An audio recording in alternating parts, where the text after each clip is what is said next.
నమస్తే. Welcome to పొలిటిన్ media. Bhakti Bhaskar ఛానల్‌కి స్వాగతం.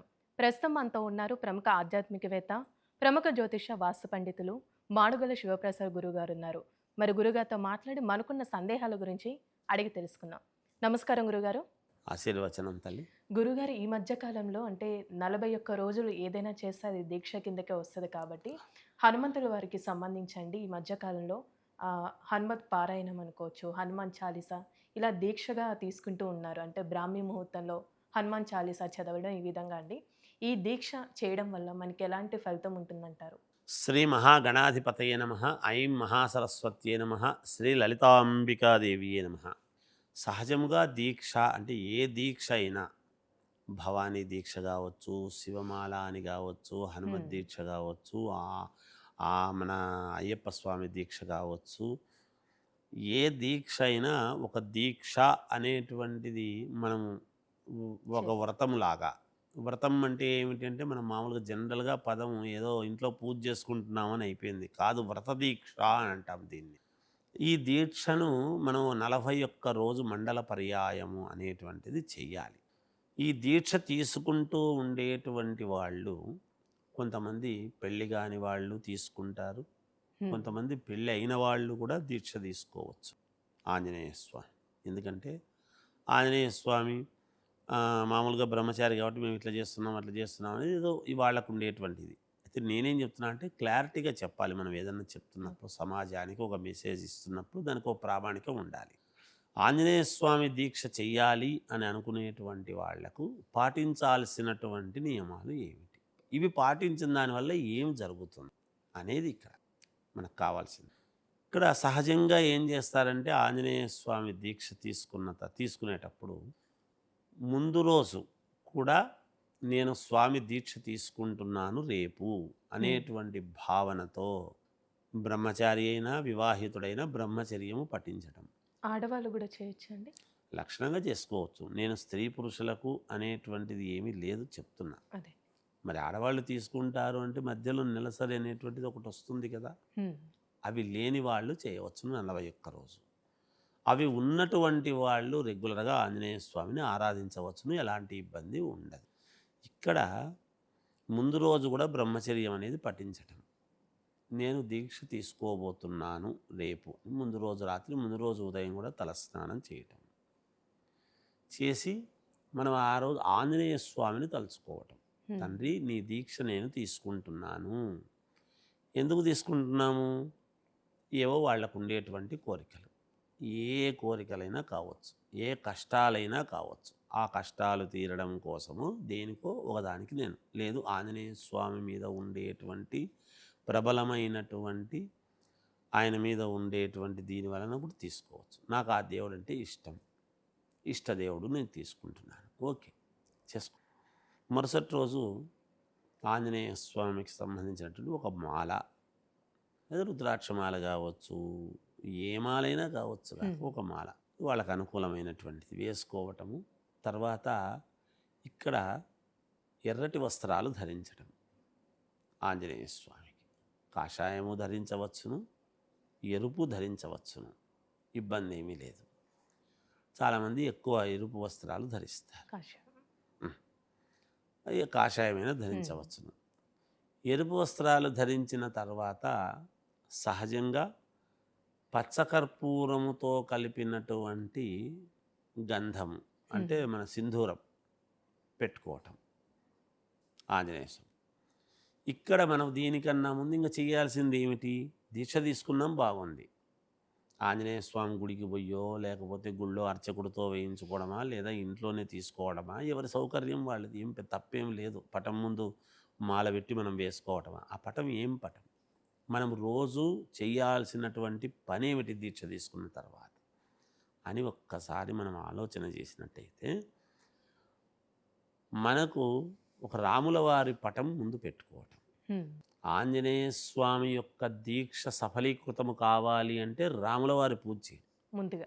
ముందుగా అని లేదు, రోజు చేయాల్సినటువంటి రోజు. పని. హ్మ్. ప్రతిరోజు రాముల వారి యొక్క నామాన్ని జపిస్తూ ఉండటము, రాముల వారి పటానికి పూజ చేయటము, రాముల వారి యొక్క సీతారాముల యొక్క అర్చన చేసుకోవటము, ఆ అర్చన చేసినటువంటి కుంకుమను ఈ సింధూరము తాను ముందుగా ధరించినటువంటి సింధూరము మీద పెట్టుకోవటము, జై శ్రీరామ్ అనేటువంటి నినాదముతో నిరంతరము సాయంకాలం వరకు మళ్ళీ ఉండటము. ఏదైనా ఉద్యోగాలు మరి పనులు చేసుకునేటువంటి వాళ్ళు ఊరికే ఇంట్లో కూర్చొని చేయరు కదా, హ్మ్.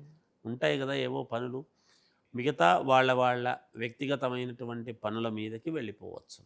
ఆ పోతున్నంతసేపు ఖాళీ దొరికినప్పుడల్లా శ్రీరామ శ్రీరామ అని శ్రీరామ మంత్రం జపించి. శ్రీరామ శ్రీరామ ఈ జపము. మళ్ళీ సాయంకాలం ఇంటికి వచ్చిన తర్వాత ఉతికిన బట్టలు ఈ వస్త్రాలు తీసి ఇంకొక వస్త్రం ఉంటుంది కదా, ఆ వస్త్రాన్ని కట్టుకోవడము, మళ్ళీ రామచంద్రుల వారి యొక్క పటం దగ్గర దీపారాధన చేసి పటానికి అగరబత్తులు అవి వెలిగించడము, నిరంతరము ప్రతిరోజు కూడా రాముల వారికి ఇంత పెసరపప్పు, మామూలుగా పండు ఫలము ఏదో ఒకటి, పెసరపప్పు మాత్రం ఖచ్చితంగా పెట్టాలి. నివేదన పెసరపప్పు పెట్టడము, హారతిచ్చుకోవటం, అరటిపండు ఏదో పండు ఫలము ఏదో ఒకటి చెప్పి ఏదో ఒక ఫలం పెట్టి నివేదన చేయటం, హారతి ఇవ్వటం, మళ్ళీ రామచంద్రుల వారి యొక్క స్మరణ అనేటువంటిది. ఇలా 41 రోజు చేయవలసినటువంటి విధానం. 41 రోజు పూర్తి అయిన తర్వాత 41వ రోజు రామాలయం, ఆంజనేయ స్వామి గుడికి ముందు వెళ్ళటము, తర్వాత రామాలయం వెళ్ళి రామాలయంలో నేను ఈ దీక్ష విరమిస్తున్నాను తండ్రి అని నమస్కారం చేసుకోవటం. రామాలయం మనకు దగ్గరలో లేనటువంటి వాళ్ళు ఇంటి దగ్గరికి వచ్చి పటం ముందే స్వామి నీ దగ్గర నేను దీక్ష తీసుకున్నాను, నీ దగ్గర వదులుతున్నాను అనేటువంటి ప్రామాణికంగా అనుకోవటం. ఇక్కడ ఆంజనేయ స్వామి దీక్ష తీసుకున్నటువంటి వాళ్ళు హనుమాన్ చాలీసా ఇవి చదువుతుంటారు ఎక్కువ. అవి కాదు, రాముల వారిని స్మరిస్తే ఆంజనేయ స్వామి మనలోకి ఆవహిస్తాడు, మన పక్కనే ఉంటాడు అనేటువంటిది శాస్త్రము చెబుతున్నటువంటి మాట. ఆయనకు రామశబ్దము ఎంత మనము పలుకుతూ ఉంటే ఆయన మన దగ్గరికి ఉంటాడు. మరి ఆంజనేయ స్వామి అనుగ్రహము, అరే నాకు రాముల వారి పేరు జపిస్తున్నాడు వీడు, నా స్వామిని జపిస్తున్నాడు అనేటువంటి ఇది ఇక్కడికి వస్తాడు. రాముల వారు ఎక్కడున్నారు?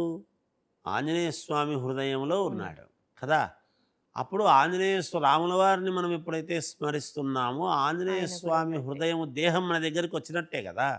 కనుక ఆంజనేయ స్వామి యొక్క అనుగ్రహము పరిపూర్ణముగా మనము పొందటానికి అవకాశం. ఇది నేను పంచముఖ ఆంజనేయ స్వామి ఉపాసకుడిగా నేను తెలియజెప్పేటువంటి మాట. నేను ప్రతి మంగళవారము విశేషమైనటువంటి ఇది ఆంజనేయ స్వామికి నేను చేసుకుంటా. పంచముఖ ఆంజనేయ స్వామి నాకు తెలుసు. 1000 ఏనుగుల బలం వస్తుంది, ఆత్మస్థైర్యం వస్తుంది, కార్యజయం ఏర్పడుతుంది. ఎంత కష్టమైనటువంటి పనులైనా మనము నెరవేర్చుకోవటానికి మనకు ఒక ఆలోచన వస్తుంది. ఆంజనేయ స్వామి నవవ్యాకరణ పండితుడు. చిన్నపిల్లలు గనక ఆంజనేయ స్వామిని గనక ఎక్కువగా ఆరాధిస్తున్నారు అంటే వాళ్లకు విద్యాబుద్ధులు ఖచ్చితముగా విద్యలో అద్భుతమైనటువంటి మార్కులు సాధించేదానికి అవకాశం ఏర్పడుతుంది. పరీక్షల సమయంలో జ్ఞాపక శక్తి వాయువేగముతో గుర్తు చేసేటువంటి విధానము వస్తుంది పిల్లలకు. అందుకని చిన్నపిల్లలకు బయటికి పోతూ ఉంటే ఆంజనేయ స్వామి, ప్రతి చిన్నపిల్లవాడి మెడలో ఆంజనేయ స్వామి తాయెత్తు ఉండేది పూర్వం. పెద్దల మెడలో కూడా ఉంటాయి. ఎందుకు? ఆయనే రక్ష ఉన్నప్పుడు మనకేమిటి భయం లేదు అనేటువంటి ఇదితో పోతుంది. ఈ రోజుల్లో పిల్లలందరూ కూడా మూర్ఖంగా తయారైపోయి సరిగ్గా ఇబ్బందులు పడుతూ ఇంటికి రాగానే ఏవో సమస్యలతో ఉన్నారు అంటే అనేక రకాల చోట్ల దారులలో ఏదంటే అది తొక్కుతూ దాటుతూ పిల్లలు తెలియదు వస్తారు కాబట్టి, పిల్లలు ఏదో షాపుల చుట్టూ తిరుగుతూ ఉంటారు కాబట్టి, ప్రతి షాపు ముందు నిమ్మకాయలు పచ్చిమిరపకాయలు పడేసి ఉంటారు కాబట్టి అవన్నీ దాటడము చేయటము ఇవన్నీ వీటి వలన వచ్చేటువంటి ఇబ్బందులు అంతా ఇంత కాదు.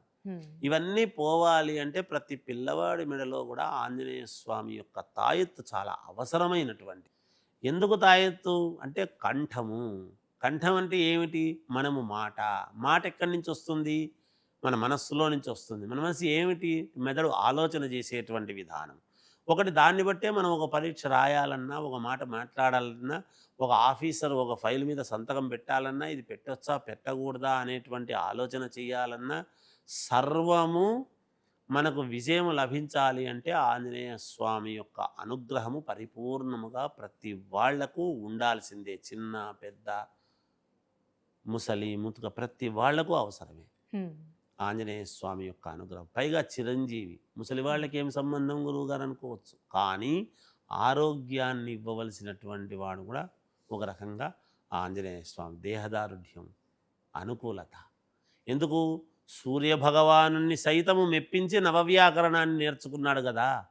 నేను ఇటువైపు నుంచి అటువైపుకు తిరుగుతూ ఉంటాను నాయన, నేను ఎక్కడ చెబుతాను అంటే తూర్పు నుంచి పశ్చిమానికి ఒక కాలు, తూర్పుకు ఒక కాలు పెట్టి ఇలా సూర్యుడు నడుస్తూ ఆయన ప్రయాణం చేస్తూ ఉంటే ఆయన ప్రయాణానికి ఆయన ముఖాన్ని పెట్టి అలా మారుతూ నేర్చుకున్నాడు అని మనకు శాస్త్రాలు హ్మ్. చెబుతున్నాయి. సూర్యుడిని సైతం మెప్పించినాడు. మరి అలా మెప్పించినటువంటి వాడు ఆరోగ్యాన్ని ఇవ్వవలసినటువంటిది సూర్యుడే కదా.